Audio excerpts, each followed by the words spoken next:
Marwadi go back. అసలుకి ఎక్కడికి పోతుంది మన సమాజం? ఏమి జరుగుతుంది మన సమాజంలో? ఒకరోజు కులం పేరు పైన, ప్రాంతం పేరు పైన, భాష పేరు పైన బీసీ అని, హిందీ, తమిళ్, తెలుగు అని చెప్పి, మళ్ళీ దాని నార్త్ సౌత్ అని చెప్పి ఎందుకు మన హిందువులను విభజించాలని చూస్తున్నారు? దీని వెనకాల ఎవరి హస్తం ఉంది? ఇండియా అలయన్స్, రాహుల్ గాంధీ, మళ్ళీ కాంగ్రెస్ హస్తమే కనిపిస్తుంది. ఒకప్పుడు మన భారతదేశంలో కూడా కులాలకు ఏ రాజ్యానికి ఆ రాజు అన్నట్టుగా అందరము విభజించబడి ఉన్నాం. ఒక్కరిగా లేము కాబట్టే ఆ రోజు ఎడారిలో నుంచి మొఘలైలు వచ్చి మన పైన సామ్రాజ్యాన్ని తీసుకొని మనని ఏలిండ్రు.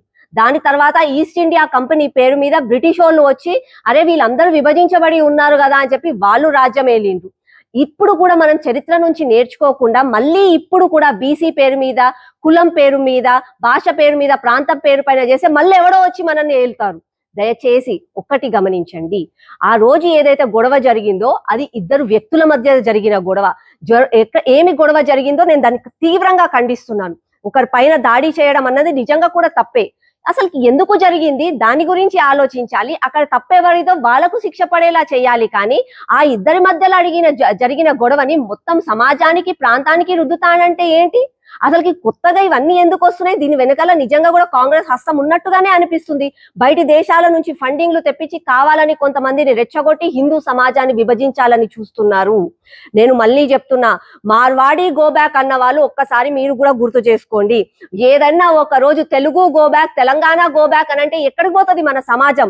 ఈ రోజు హైదరాబాద్ లో హైటెక్ సిటీలో ఎక్కడి నుంచి, అమెరికా నుంచి, అక్కడి నుంచి, ఇక్కడి నుంచి వచ్చి ఇన్వెస్ట్మెంట్స్ పెట్టిండ్రు. మేము ఇక్కడ ఎందుకు పెట్టాలి? యూ గో బ్యాక్ అని అంటే ఏం చేస్తాం మనం? ఉద్యోగాలన్నీ ఎక్కడికి పోతాయి? నేను హైదరాబాద్ లో పుట్టాను కాబట్టి హైదరాబాద్ లో నుంచి Warangal go back, Nizamabad go back, Khammam go back అంటే ఎట్లా? సమాజం అంటే ఒకటి, దేశం అంటే ఒకటి, నదులు వేరైనా సముద్రం ఒకటే, భాష వేరైనా, ప్రాంతం వేరైనా, కులం వేరైనా, భారతదేశం ఒక్కటే. ఇది మన రాజ్యాంగం మనకు అందించిన స్వాతంత్రం. మీరు పొద్దున లేసే రాజ్యాంగం పుస్తకాలు పట్టుకుంటారు, జై భీమ్ అని మాట్లాడతారు. అదే దేవుడు మన బిఆర్ అంబేద్కర్ గారు రాసిన రాజ్యాంగంలో ఉంది, ఇండియా ఈజ్ వన్. ఏ రాష్ట్రంలో ఉన్నా, ఏది ఉన్నా వాళ్ళని సరిహద్దులు దూరం చేయలేవు. ఏ ప్రాంతంలోకి వచ్చన్నా ఇల్లు కొనుక్కోవచ్చు, వ్యాపారాలు చేసుకోవచ్చు, నివసించవచ్చు అని చెప్పి మీరు ఈ రోజు మార్వారి గోబ్యాక్ అని మాట్లాడుతున్నారు అని అంటే మీరు మన బిఆర్ అంబేద్కర్ గారిని అవమానించిన వాళ్ళే అవుతారు. దయచేసి తప్పు జరిగిన దగ్గర అన్యాయం వాళ్ళకు న్యాయం జరిగే వరకు పోరాడదాం. అంతేగాని ఈ విషయాన్ని సమాజానికి రుద్దుతామని అంటే మాత్రం ఎవరు కూడా అంగీకరించరు. కాంగ్రెస్ పార్టీ వాళ్ళు కేవలం వాళ్ళిచ్చిన 6 గ్యారెంటీలు, వాళ్ళిచ్చిన మాటలు నిలబెట్టుకోలేక ఈ రోజు మన రాష్ట్రాన్ని విభజించాలని చూస్తున్నారు.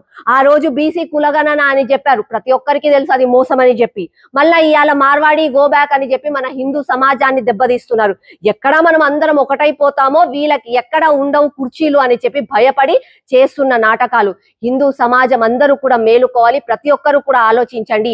ఒకటిగా ఉంటేనే అభివృద్ధి సాధ్యమవుతుంది. గో బ్యాక్ అని అంటే అభివృద్ధి కూడా వెనక్కి వెళ్ళిపోతుంది. దయచేసి ఇప్పటికన్నా మేల్కోండి. ఈ పిచ్చి నాటకాలకు ఇప్పటికన్నా ముగింపు కాడు వేయి.